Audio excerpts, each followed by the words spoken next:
ஆண்டவருக்கு மகிமை உண்டாவதாக. 1/9/2020 அதிகாலையின் வாக்குத்தத்த ஆராதனையிலே உங்களை பார்ப்பதில் நாங்கள் மிகுந்த மகிழ்ச்சி அடைகிறோம். கர்த்தர் தாமே இந்த 9வது மாதத்தின் வாக்குத்தத்தத்தோடு கூட இந்த காணொலி மூலமாக உங்களை காணுவதற்கு நாங்கள் சந்தோஷப்படுகிறோம். திருச்சபையின் சார்பாக, மூப்பர் சார்பாக, ஆய்வில் சார்பாக உங்களை வாழ்த்துகிறோம். கர்த்தர் உங்களை ஆசீர்வதிப்பாராக. ஜெபம் செய்வோம். நம் கண்களை மூடி. எங்களை அதிகமாக நேசிக்கிற நல்ல ஆண்டவரே, இந்த அதிகாலையில் என்னுடைய வாக்குத்தத்தத்துக்காய் காத்திருக்கிறோம். அதிகாலையை தேடுகிறவன் என்னை கண்டடைகிறான் என்று எழுதியிருக்கிறது. நோக்கி பார்க்கிற பிள்ளைகள் என் யோகவரையும் ஆசீர்வதியும் ஆண்டவரே. பேசுகிற மகனை மறைந்து பேசும். இந்த மாதம் முழுவதும் எங்களுக்கு வேண்டிய வாக்குத்தத்தால் நிரப்பம் ஆண்டவரே. வாக்குத்தத்தங்களெல்லாம் நாங்கள் அலங்கரிக்கப்பட்டு அது எங்கள் வாழ்க்கையில ஆஸ்வதிக்கப்பட கற்றுக்கிற செய்யும். ஒவ்வொரு நாளும் கிருபை புதிதாக இருக்கிறபடினாலே கிருபையும் பிரசன்னம் நடத்த தேவ செய்தியை தருகிற மகனை மறைந்து பேசி அபிஷேகத்தால் நிரப்பும். இயேசு கிறிஸ்துவின் நாமத்தில் ஜெபிக்கிறோம் நல்ல பிதாவே, ஆமென். நம்முடைய ஆராதனைக்கு ஆரம்பமாக நம்முடைய பாடல் புத்தகத்திலே 33வது பாடல், அல்லேலூயா கர்த்தரை ஏகமாய் துதியுங்கள் என்ற பாடலை நாம் யாரும் சேர்ந்து கர்த்தருடைய நாமத்தை மகிமைப்படுத்துவோம்.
அதிகாலையில் வாக்குத்தத்த ஆராதனைக்கு தேவ செய்தியை கொடுக்கும்படியாக நம்முடைய ஐயா அவர்கள் முன்பதாக வந்து வாக்குத்தத்த செய்தியை நமக்கு தருவார். கர்த்தருடைய பரிசுத்த நாமத்திற்கு மகிமை உண்டாவதாக. இந்த புதிய மாதங்களாக ஆண்டவர் நம்ம அனைவரையும் நடத்தி வந்திருக்கிறார். அவருடைய மேலான நடத்துகளுக்காக ஆண்டவருக்கு நன்றி சொல்லுவோம். குறிப்பாக 8 மாதங்களை அற்புதகரமாக ஆண்டவர் நம்மை நடத்தி வந்தார். குறிப்பாக அதிலேயும் நமக்கு நெருக்கடியான காலகட்டத்திலேயும் சுகம், பலம், பாதுகாப்பை தந்து அரணாக, கோட்டையாக இருந்து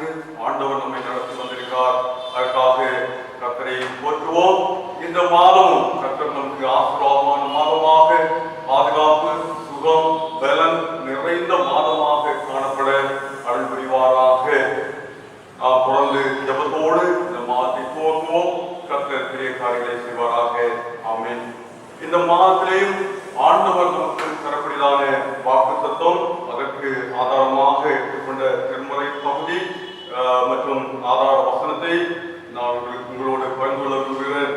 திருமறை பகுதியாக எரேமியா தீர்க்கதரிசியின் புத்தகம் 30ஆம் அதிகாரம் 5வது வசனம் முதல் 10வது வசனம் வரை உள்ள பகுதியை தேர்ந்தெடுத்திருக்கிறேன். அதை உங்களோடு பகிர்ந்து கொள்ள விரும்புகிறேன். அதிலேயும் குறிப்பாக இந்த மாதத்தில் வாக்குத்தத்தமாக சொல்லக்கூடிய வசனம் 10வது வசனம். 10வது வசனத்தின் கடைசி பகுதியில் பார்த்தோம் என்று சொன்னால் அங்கே சொல்கிறார், யாக்கோபு திரும்பி வந்து அமர்ந்து சிந்தித்திருப்பான், அவனை தத்தளிக்க பண்ணுகிறவன் இல்லை என்பதாக ஆண்டவர் சொல்கிறார். ஆண்டவர் சொல்கிறார், அவனை தத்தளிக்க பண்ணுகிறவன் ஒருவனும் இல்லை, ஒருவனும் இருப்பதில்லை என்று சொல்லி சொல்லுகிற ஒரு வார்த்தையை நாம் பார்க்கிறோம். யாருக்கு சொல்லுகிறார் என்று சொன்னால், யாக்கோபு அவருடைய சந்ததியாரை சேர்ந்தவர்களுக்கு ஆண்டவர் இந்த வாக்குத்தத்தத்தை கொடுக்கிறதை நாம் பார்க்க முடிகிறது. இஸ்ரவேல் ஜனங்கள் அவர்கள் வனாந்தரத்திலே சுற்றித் திரிந்தவர்கள், ஆண்டவர் ஒரு தேசத்திலே அவர்களை கொண்டு வந்து குடியமர்த்துகிறார். குடியமர்த்தப்பட்ட தேசத்திலே அவர்கள் பருகி பெருகினார்கள், கடவுளால் ஒரு ஆசீர்வாதத்தை பெற்றுக் கொண்டார்கள், ராஜாக்களை ஏற்படுத்திக் கொண்டார்கள். கடவுளே அவர்களுக்கு சொல்லி ராஜாக்களை நியமித்து கொடுத்தார். தாவீது போன்ற மகாபெரிய ராஜாக்கள் இஸ்ரவேல் தேசத்தை ஆண்டார்கள் என்பதெல்லாம் பழைய ஏற்பாட்டிலே பார்க்கின்றதான வரலாறு. அப்படி இருந்தாலும் அவர்கள் கடவுளுக்கு விரோதமாக பாவம் செய்யப்படுகிற போது அந்நிய ஜாதியருக்கு விட்டுப்பட்ட அனுபவங்கள், சிறைபிடிக்கப்பட்ட அனுபவங்கள், இதெல்லாம் கூட அவருடைய வாழ்க்கையிலே நிகழ்ந்தது. அப்படியாக பாபிலோனிலே சிறைபிடிக்கப்பட்டு அடிமையாக வாழ்ந்து கொண்டிருக்கக்கூடிய சூழ்நிலையில்தான் இந்த எரேமியா தீர்க்கதரிசியின் மூலமாக மீண்டுமாக ஒரு வாக்குத்தத்தம் கொடுக்கப்படுகிறது. என்னவென்று சொன்னால், நீங்கள் இனிமேல் அவர்கள் ஒருபோதும் தத்தளிக்க பண்ணுவார் அவர்களுக்கு இருப்பதில்லை, அவளை யாரும் இனி ஒருபோதும் தத்தளிக்க பண்ணுவதில்லை என்பதாக வாக்குத்தத்தம் உரைக்கிறதை நாம் பார்க்க முடிகிறது.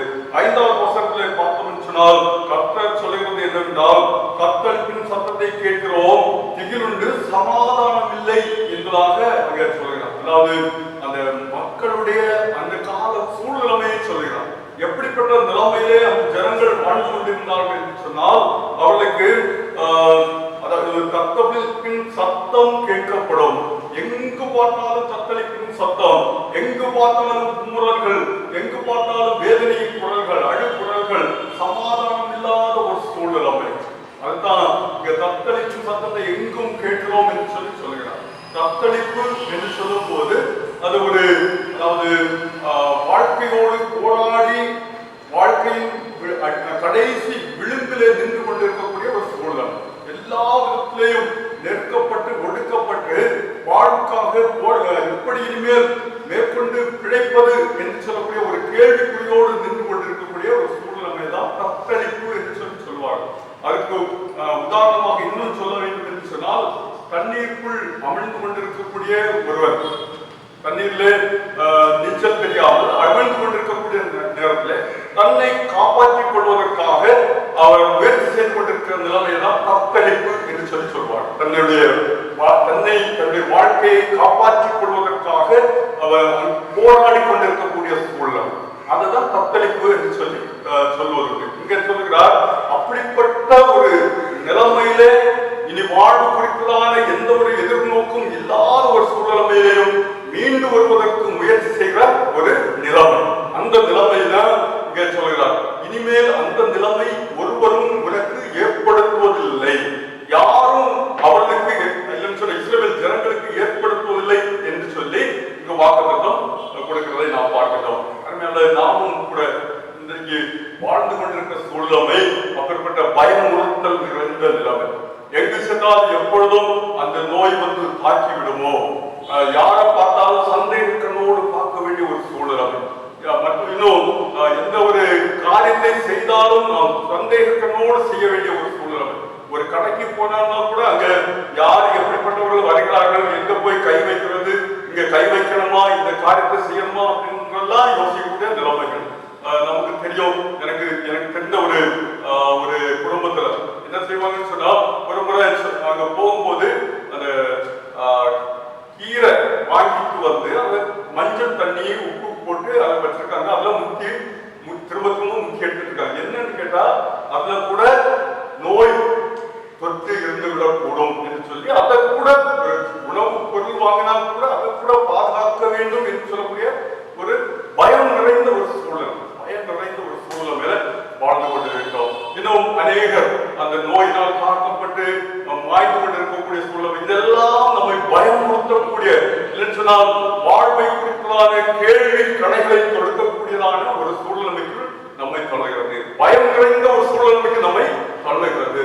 இன்னும் நம்முடைய இதனால் தான் ஒரு பக்கம் இப்படிப்பட்ட ஒரு சூழ்நிலை என்று சொன்னால் பொருளாதார ரீதியாக போதுமான வருவாய் இல்லாமல் நம்மை வேதனைப்படுத்துகிற ஒரு சூழ்நிலை, இன்னும் அன்றாட தேவைகளை குறித்ததான கவலையோடு வாழ்கிற ஒரு சூழ்நிலை, இப்படிப்பட்ட பல விதத்திலேயும் தத்தளிப்புகள் வேதனைகள் நிறைந்த சூழ்நிலைகள் நம்மை சமாதானம் இழந்து தவிக்கக்கூடிய நிலைமைக்கு நல்ல ஒரு நிலைமை நமக்கு இன்றைக்கு உள்ள சூழ்நிலையில இருந்து கொண்டிருப்பதை நாம் மறக்க முடியாது.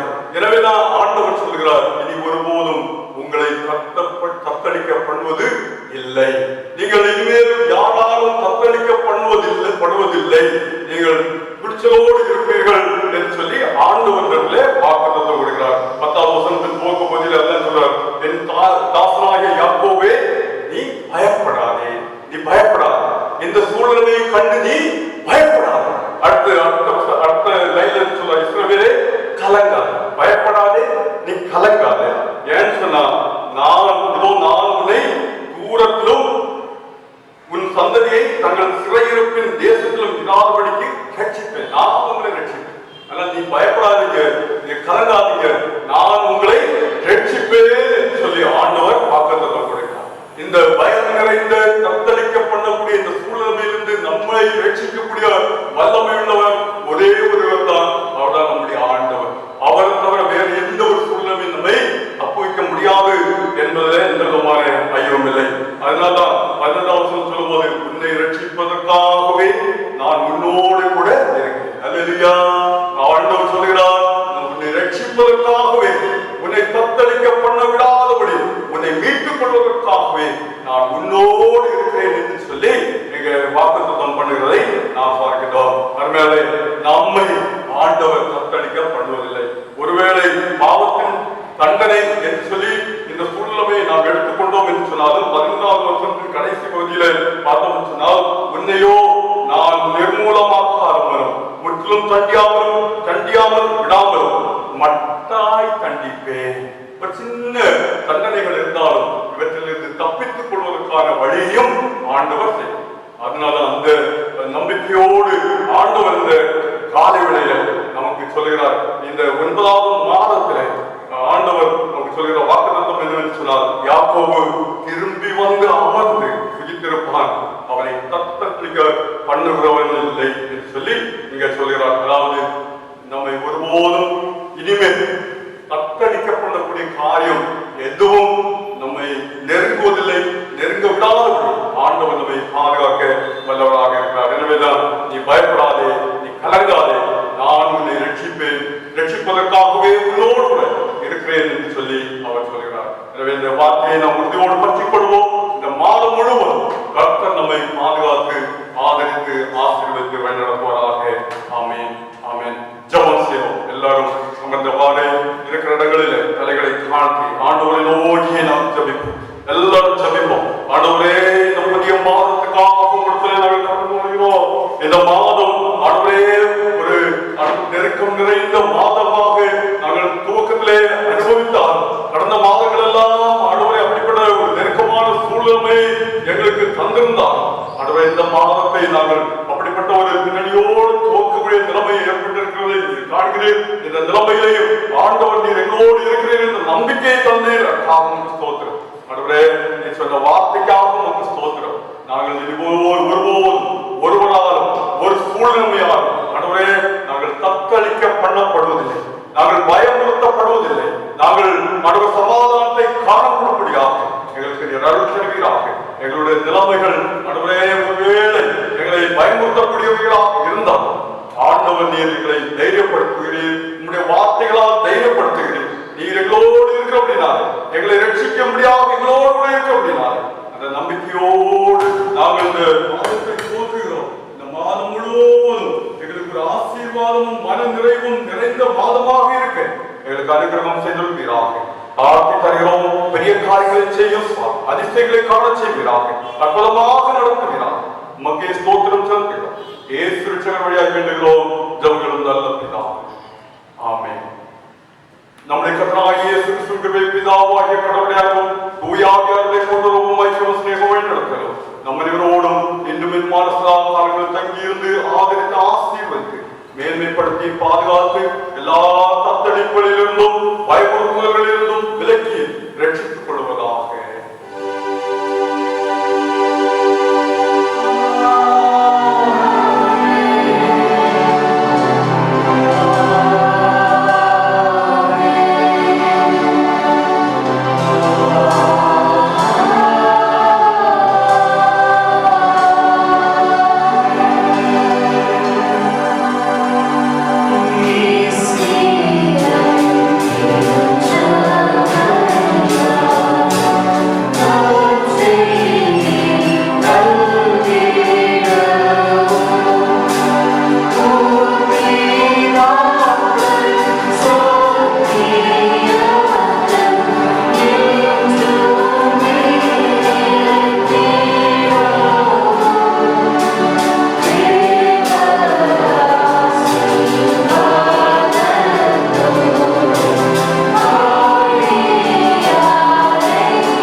என் ஆத்மாவே கர்த்தரை